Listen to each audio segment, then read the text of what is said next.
Assalamualaikum warahmatullahi wabarakatuh. Sehubungan dengan tugas ujian akhir semester pelajaran komunikasi bisnis, saya Tata Dia Junika, NIM 2101020031 dari kelas 4S1 Akuntansi akan membacakan jawaban tugas dari dosen pengampu saya, yaitu Dr. Ronald Aprianto, Sarjana Ekonomi, Magister Sains.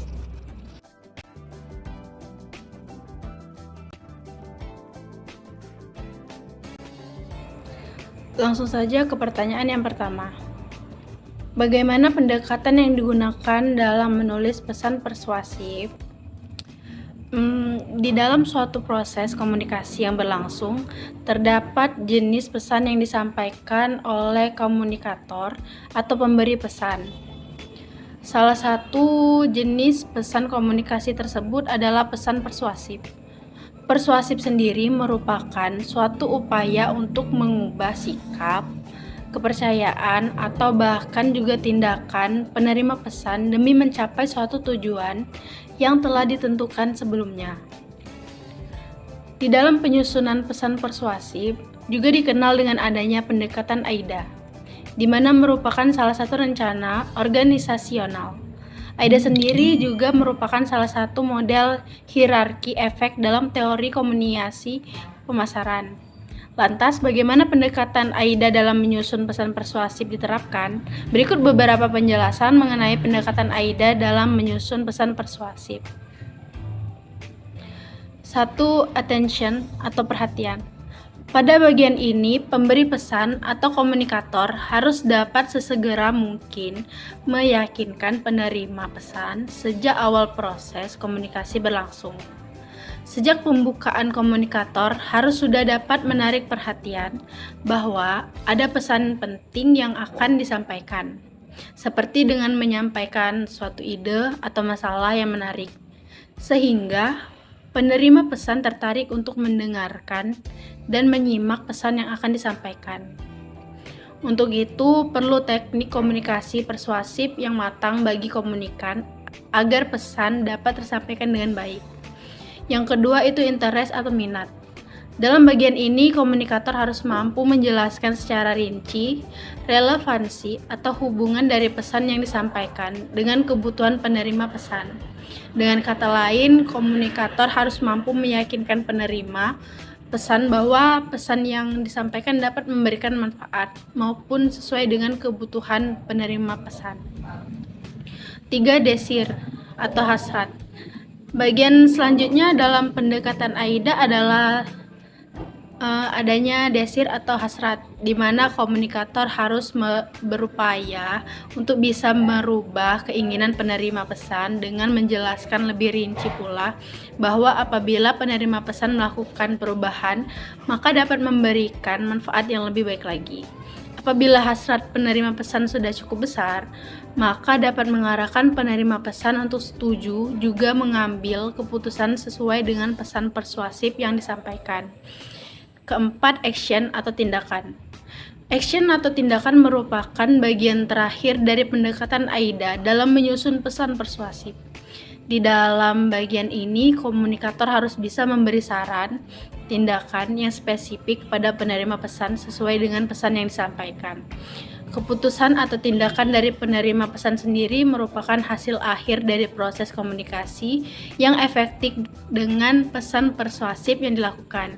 Pendekatan dasar komunikasi persuasi ada 3 pendekatan yang mampu mempengaruhi orang lain, yaitu 1. Logical argumen, yaitu logos.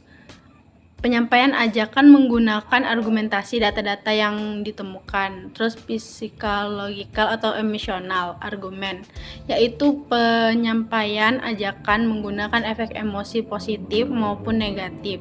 Misalnya iklan yang menyenangkan, lucu, dan membuat kita berempati. Terus yang ketiga, argumen based on credibility, yaitu ajakan atau arahan yang dituruti oleh komunikasi atau audiens karena komunikator mempunyai kredibilitas sebagai pakar dalam bidangnya. Contohnya, kita menuruti nasihat medis dari dokter. Hal ini semata-mata karena kita mempercayai kepakaran seseorang dalam bidangnya.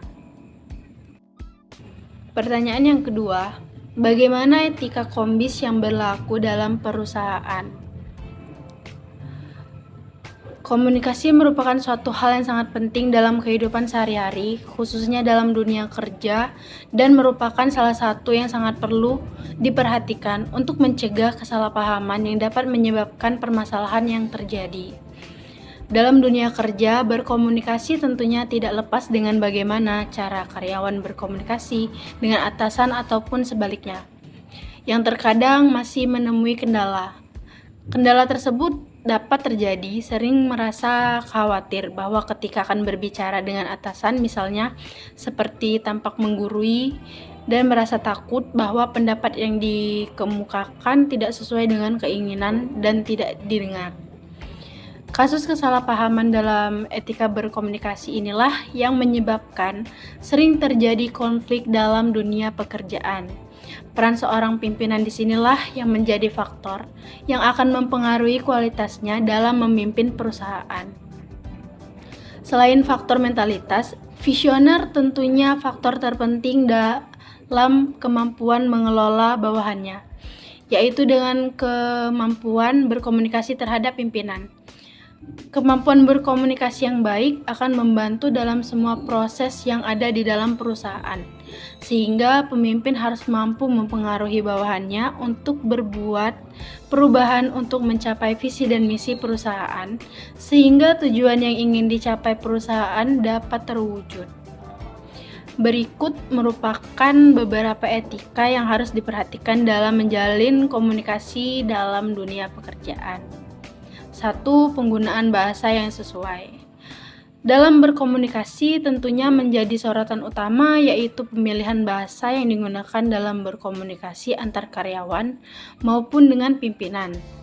Sebaiknya pemilihan bahasa menggunakan bahasa yang formal karena bahasa formal merupakan bahasa yang paling aman dan memiliki kesan untuk rasa saling menghargai di dalamnya.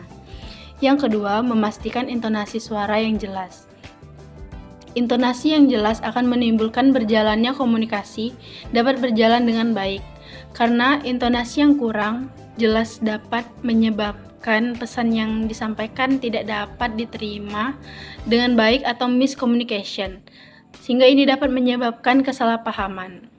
Untuk menghindari hal tersebut, sebaiknya menggunakan intonasi yang jelas, misalnya dalam mengucapkan huruf vokal A, I, U, E, O.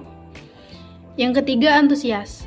Antusias dalam berkomunikasi dapat diperlihatkan dengan cara mendengarkan dengan seksama, memberikan tatapan mata yang berbinar, menunjukkan rasa ketertarikan saat mendengarkan lawan bicara dan juga menyimak apa yang dibicarakan, dan diakhiri dengan memberikan pendapat atau masukan jika ada dalam pesan komunikasi tersebut.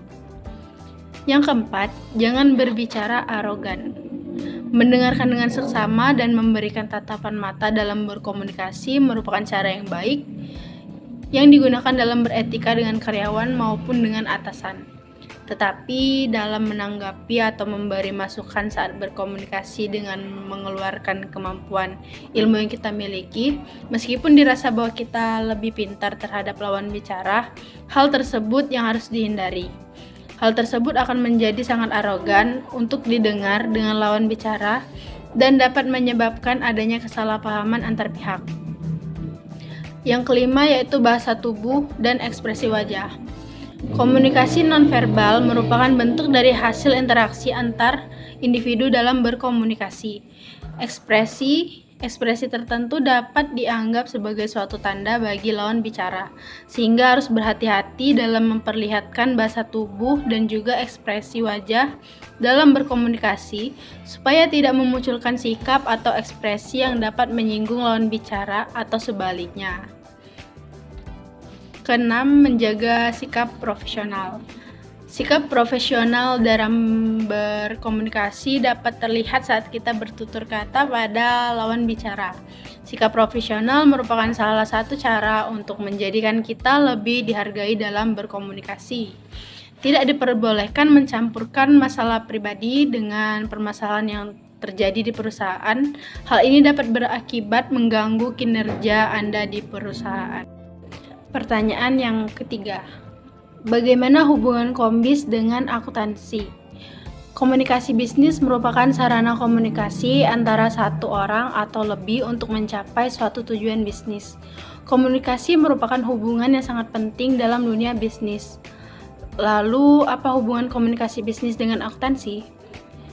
Menurut Rosenbal, komunikasi bisnis adalah pertukaran informasi, pemikiran atau pendapat, instruksi, dan lain-lain yang diungkapkan baik secara pribadi maupun impersonal melalui simbol dan tanda untuk mencapai tujuan bisnis.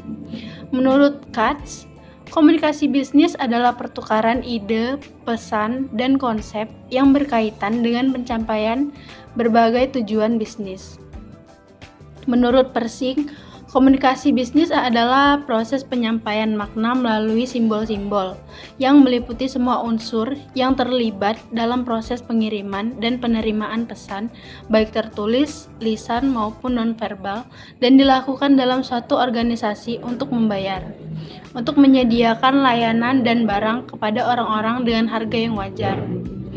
Dengan demikian, dapat disimpulkan bahwa komunikasi bisnis adalah proses pengiriman dan penerimaan pesan yang berkaitan dengan pencapaian tujuan, yang berkaitan dengan pertukaran informasi, pikiran atau pendapat, baik dalam bentuk tertulis, verbal maupun nonverbal, yang dilakukan oleh organisasi.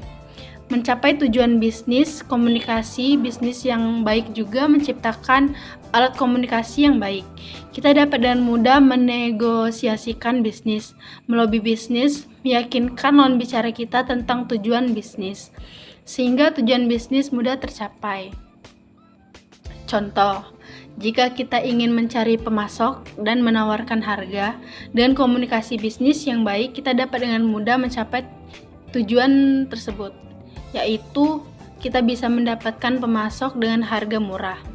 Lain halnya jika kita tidak memiliki komunikasi bisnis yang baik dengan lawan bicara kita, lebih sulit bagi kita untuk melakukan penawaran, negosiasi atau lobby dengan lawan bicara kita. Hal ini karena itu dapat mencegah pencapaian tujuan bisnis. Dari sudut pandang dunia akuntansi, komunikasi bisnis sangat penting karena dengan komunikasi bisnis yang baik, kita menciptakan ruang kerja yang hidup dan mudah bagi kita untuk mencapai tujuan akuntansi mengumpulkan, mengidentifikasi, mengklasifikasikan, dan melaporkan transaksi dan kejadian terkait keuangan. Pertanyaan yang keempat, bagaimana mengorganisasikan tulisan pesan yang benar? Hal yang perlu diperhatikan dalam mengorganisasi pesan-pesan yang baik yaitu sebagai berikut. 1. Subjek dan tujuan harus jelas. Yang kedua, semua informasi harus berhubungan dengan subjek dan tujuan. Yang ketiga, ide-ide harus dikelompokkan dan disajikan dengan cara yang logis. Dan yang keempat, semua informasi yang penting harus sudah tercakup.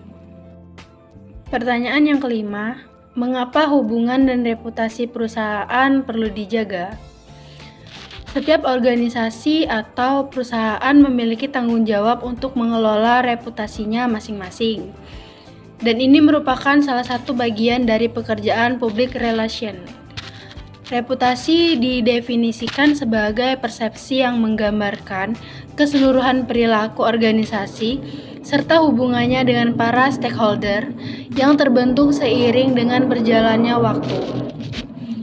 Mengelola reputasi bukan perkara mudah, sebab diperlukan waktu dan konsistensi secara terus-menerus. Seorang public relation perlu terus bergerak kreatif untuk menciptakan campaign atau program-program yang dapat menunjang reputasi tersebut ke arah yang positif.